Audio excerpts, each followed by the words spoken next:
Senator Bato de la Rosa is recognized. Thank you, Mr. President, Majority Leader. Mr. President, distinguished colleagues, I rise today on a matter of collective and personal privilege.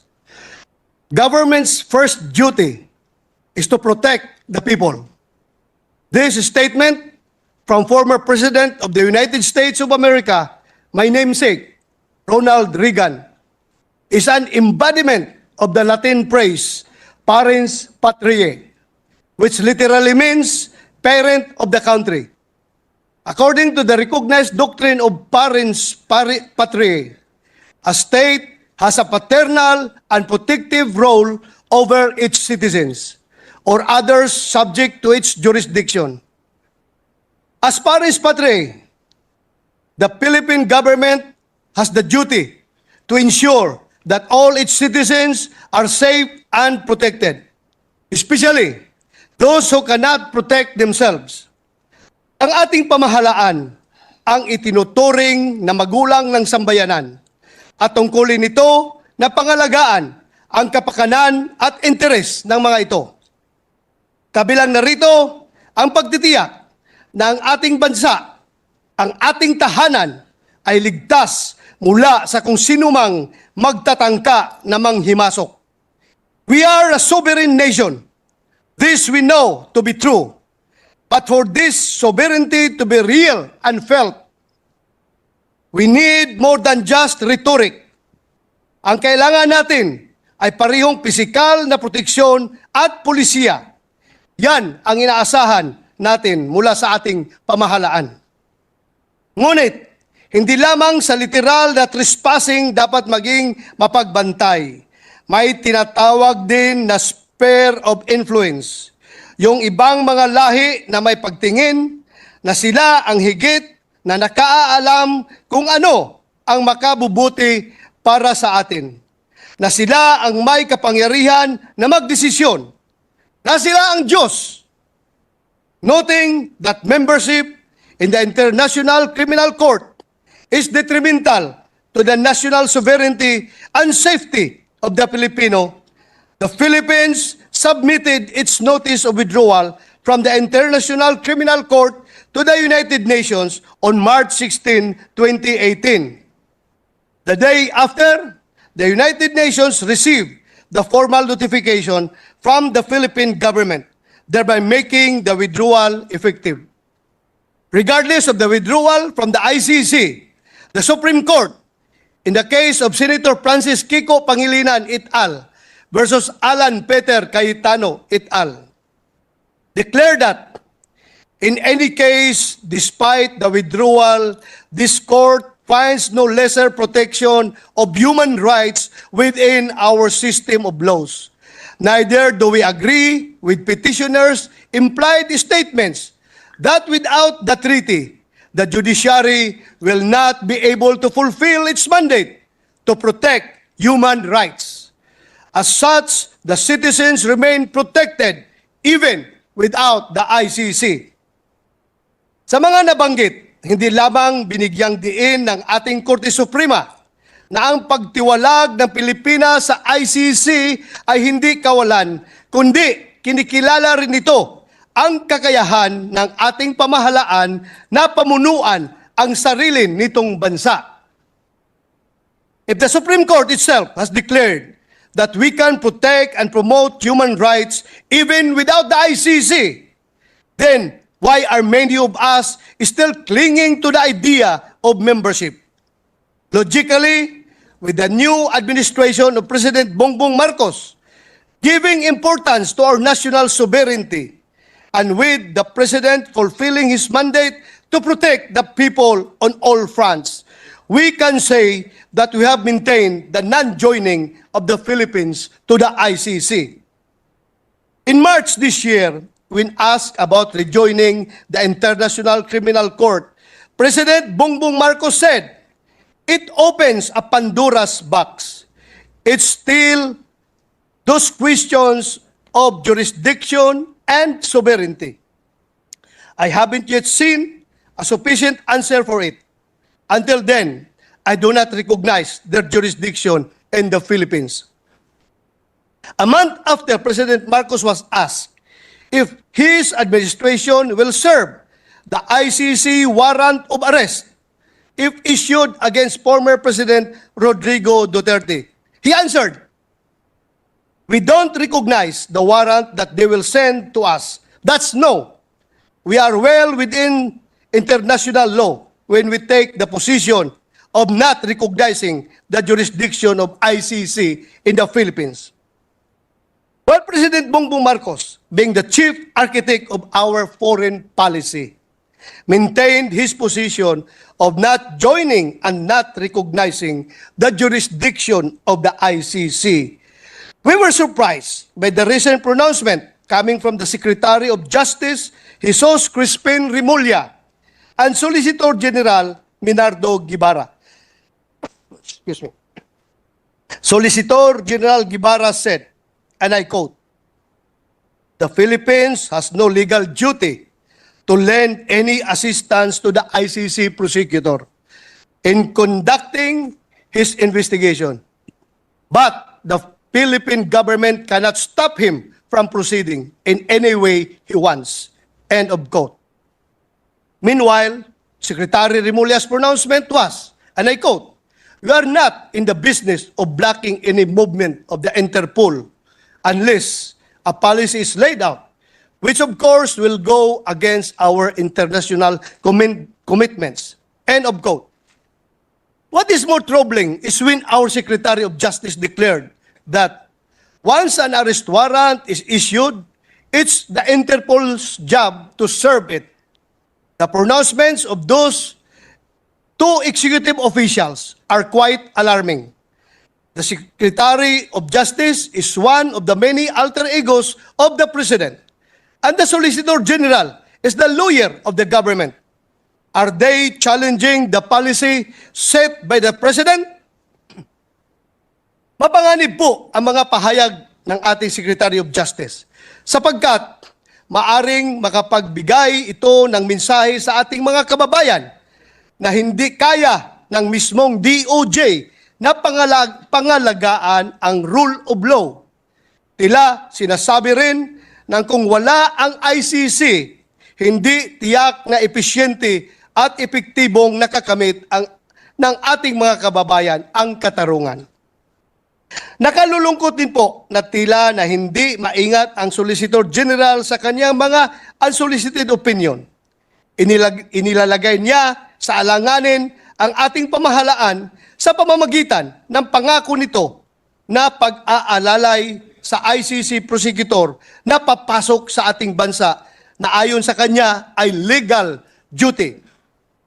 Sa ganito pong mga pagbibitiw ng commitment, nakukompromiso ang soberenya ng ating bansa. Kung hindi po ito isang konkretong halimbawa ng paggisa sa sariling mantika, ay iwan ko na lang. For the record, under the Constitution of the International Criminal Police Organization, Interpol, its objective is to ensure and promote the widest possible mutual assistance between all criminal police authorities within the limits of the laws existing in the different countries, and in the spirit of the Universal Declaration of Human Rights. Nowhere in the 50-article Constitution of the Interpol did it lay down its power to arrest a person. So what is the so-called blue notice and other colored notices issued by Interpol? As claimed by an infamous coup plotter, is this tantamount to a warrant of arrest?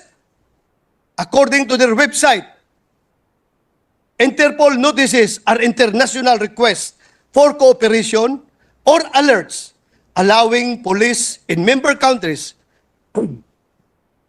to share critical crime-related information. In fact, Interpol officials do not arrest suspects or act without the approval of the national authorities. Thus, notices issued by Interpol cannot be considered as warrants of arrest under the Philippine jurisdiction. How about if the warrant of arrest will be issued by the ICC? Should the Philippine government recognize the validity of such warrant? The answer is still no. Let us consult our Supreme Court of the land, the 1987 Philippine Constitution, on which body can issue a warrant of arrest pursuant to the criminal case or proceeding. Section 2 of Article 3 on Bill of Rights of the Constitution states that the right of the people to be secure in their persons, houses, papers, and effects against unreasonable searches and seizures of whatever nature and for any purpose shall be inviolable, and no search warrant or warrant of arrest shall issue except upon probable cause to be determined personally by the judge after examination under oath or affirmation of the complainant and the witnesses he may produce, and particularly describing the place to be searched and the persons or things to be seized. This provision of the Constitution is also reflected in the rules of court issued by the Supreme Court, which judicial officers must follow when dealing with criminal procedure. Since we have established that only judicial courts have the power to issue warrant of arrest in our country concerning criminal cases, what will happen now if our law enforcers will implement a warrant of arrest not issued by a Philippine court against a Filipino citizen in the country? Attorney Harry Roque recently made a public remark on this issue. According to Attorney Harry Roque, the Interpol has no manpower to effect an arrest pursuant to warrant issued by a judicial body. As such, our law enforcement officers, such as the members of the Philippine National Police and the National Bureau of Investigation, may be asked to implement the warrant of arrest issued by the ICC. But according to him, since the Philippines is no longer a member of the ICC, we are no longer bound to follow the issuance of ICC, as it has no jurisdiction over us. He further claimed that if the PNP and other law enforcers implement the warrant issued by the ICC, those who will do so may be subjected to administrative and criminal liability. This is so because, according to our Constitution, the judicial power lies with the Supreme Court and those courts created by law. ICC was not established through a law, so there are no other courts other than the Philippine courts that should judge President Duterte's liability with respect to his involvement in the war on drugs. In case members of our law enforcement agencies will implement the warrant issued by the ICC and arrest former President Duterte in accordance with it, those law enforcers may be liable for the crime of illegal detention or serious illegal detention, depending on the period of detention. He claimed that there is no legal basis for our law enforcers to arrest a person based on a warrant not issued by our local courts. Further, he said that government officials who will allow the ICC in our country may also be liable as such an act will be tantamount to graft and a culpable violation of the Constitution. Madalas niyo po marinig mula sa akin na hindi po ako abogado o law expert. Kung kaya't buong pagkukumbaba kong ibinubukas sa kapulungang ito ang mga isyong nabanggit. Sa tingin ko ay nararapat at napapanahon na ito ay mapag-usapan.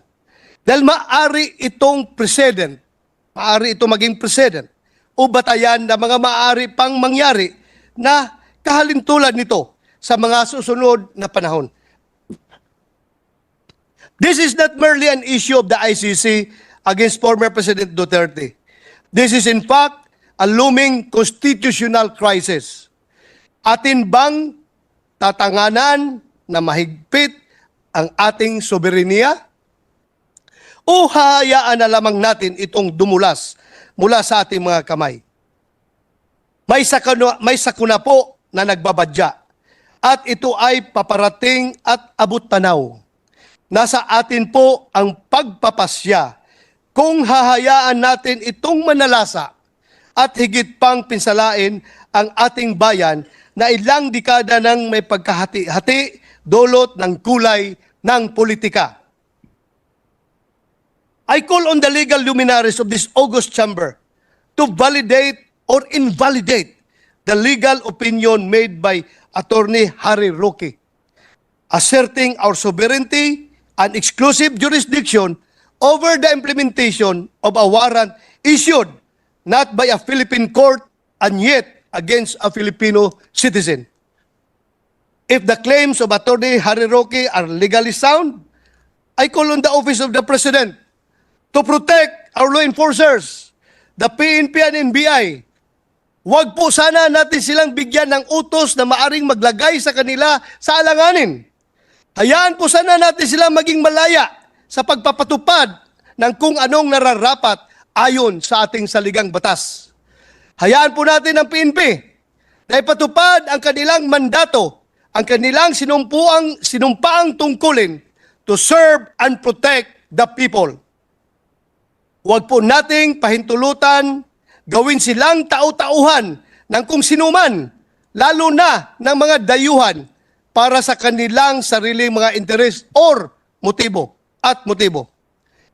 Naniniwala rin ako na taglay pa rin ng bawat kawani ng NBI mula sa pinakamataas hanggang sa pinakamababa ang nobility, bravery, integrity. Dalangin ko na hindi nawa magamit ang dakilang ahinsya na ito bilang kasangkapan ng paghihiganti ng ilang mga nilalang na may personal na galit sa nagdaang administrasyon. Nananawagan po ako, please spare these institutions. Hindi nyo sila utusan, hindi nyo sila pag-aari. Sila ay mga lingkod bayan at ang pananagutan nila ay sa sambayanan. Huwag nyo sila itali sa ICC na isang organisasyon na wala na tayong obligasyon.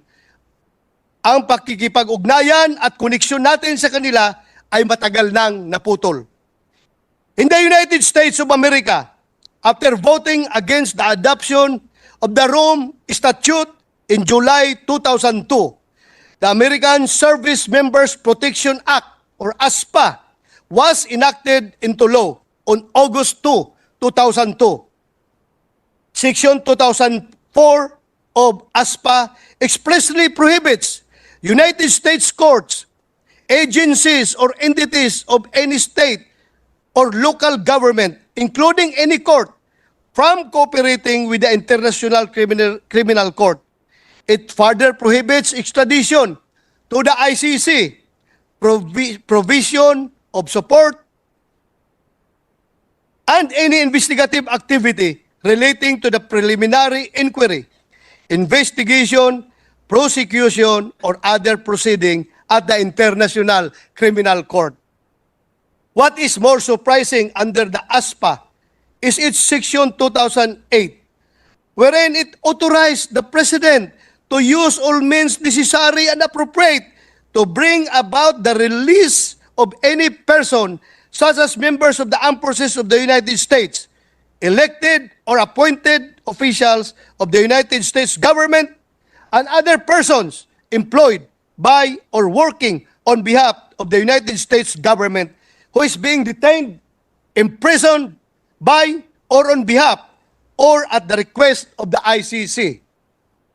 Truly, the United States of America has shown how to perform its first and primordial duty to its citizens: protect the people. Before anything else, I wish to thank this august body for the consistent show of support for the administration of former President Duterte, proof of which is the sufficient annual budget for his priority programs, including the PNP's War on Drugs. Daghang salamat. At this point, I would like to ask the members of this same august body, where do you stand in protecting our citizens? Would you be willing to enact a Philippine version of the American Service Members Protection Act to protect our citizens and our national sovereignty against those encroaching international bodies? President Rodrigo Duterte and I are not afraid to face prosecution, even persecution. But let it be done by our own people, by Philippine courts. The Philippine Rules of Procedure. Ang pananagutan namin ay sa ating mga kababayan at hindi sa mga dayuhan. President Manuel L. Quezon once said that he would rather have a country run like hell by Filipinos. Gaano nga namang kasama ang tingin natin sa ating pamahalaan, ang mahalaga ay tayong mga Pilipino ang namumuno nito. After all, no matter how hellish it may feel, our sovereignty remains true. And in the name of that sovereignty, we can also change our destiny. Let us not sit back and watch others do it for us. Yun na siguro ang tunay na impyerno. I wish to end the way I began, with a call to protect our people. Everything else, a warrant of arrest, the ICC's jurisdiction, our refusal to offer cooperation, is simply an offshoot of that primordial question. When the dust settles, will we be siding with the ones who threaten our nationhood?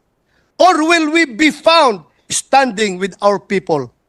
As for me, I hope, I trust that the Office of the President and the entire Executive Department, including the Department of Justice, the PNP, the NBI, as well as the Legislative Department, especially the Senate, will choose to protect our people. Maraming salamat po, Mr. President.